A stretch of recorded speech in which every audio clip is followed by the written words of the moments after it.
पहचान क्या है, पहले यहाँ पर देखो निकालना क्या है, बी। क्या निकालना है? बी। बी के लिए प्रूफ करना है।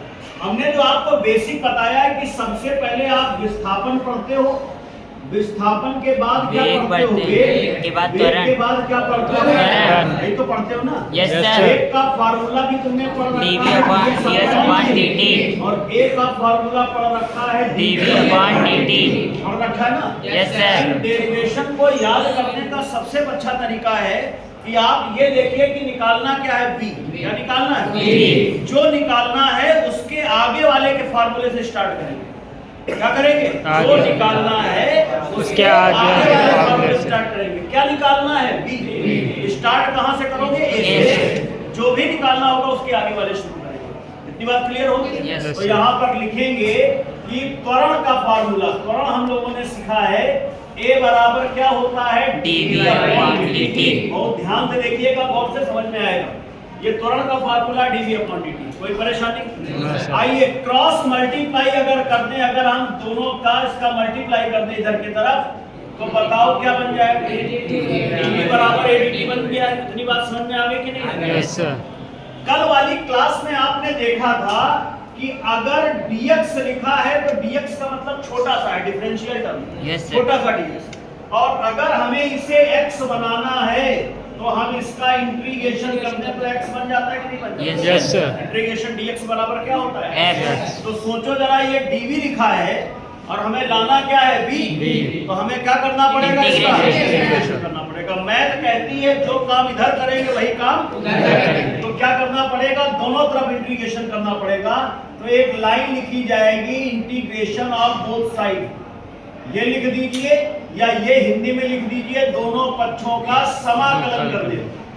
ठीक है, थोड़ा सा इंग्लिश सही रहता है। दोनों पक्षों का समाकलन करने पर लिखो, या फिर क्या लिखोगे? Integration of both side. देखो जैसे ही इंटीग्रेशन लिखोगे तो इंटीग्रेशन का निशान dv, इंटीग्रेशन a और क्या होगा? dt।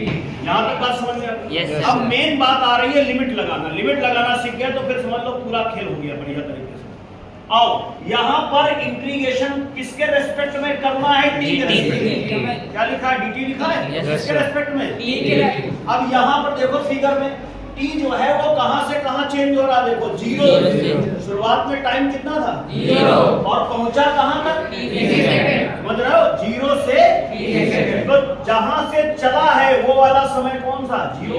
लोअर लिमिट और अपर लिमिट जहां तक तुम्हें पहुंचना। क्लियर हो गया? कहां से चले?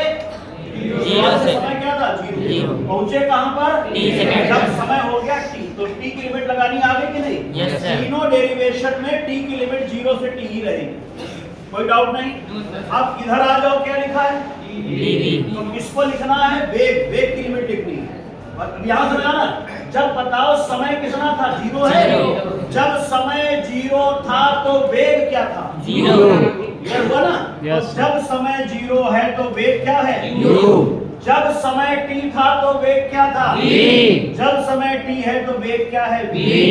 आगे लिमिट लगाना कि नहीं लगाना? Yes sir. कोई परेशानी?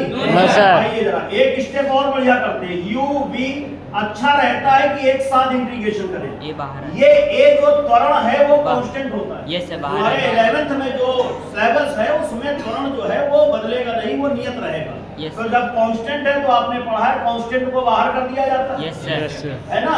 Yes, अब sir. बताओ तुमने ये पढ़ा था कि नहीं पढ़ा था? इंटीग्रेशन dx बराबर x पढ़ा है? Yes sir. बताओ जरा, इंटीग्रेशन dx बराबर x, तो इंटीग्रेशन dv बराबर v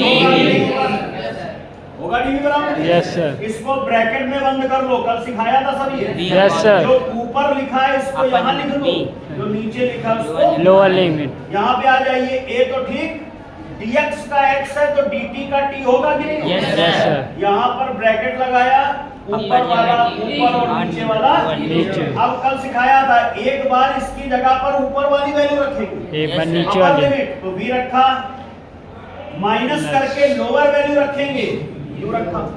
यहाँ पर भी एक बार ऊपर वाली वैल्यू t माइनस करके -0। समझ में आया? Yes, sir. तो v minus Yes, u u बराबर बताओ 80 आया कि नहीं? Yes, sir. अब u को उधर लेके चले जाओगे तो v V बराबर u प्लस plus 80 80 आया कि नहीं आया? Yes, sir. बताइए पहला समीकरण सिद्ध हो गया कि नहीं सिद्ध हो गया? Yes, sir. v बराबर u plus 80 clear? Yes, sir. करिए।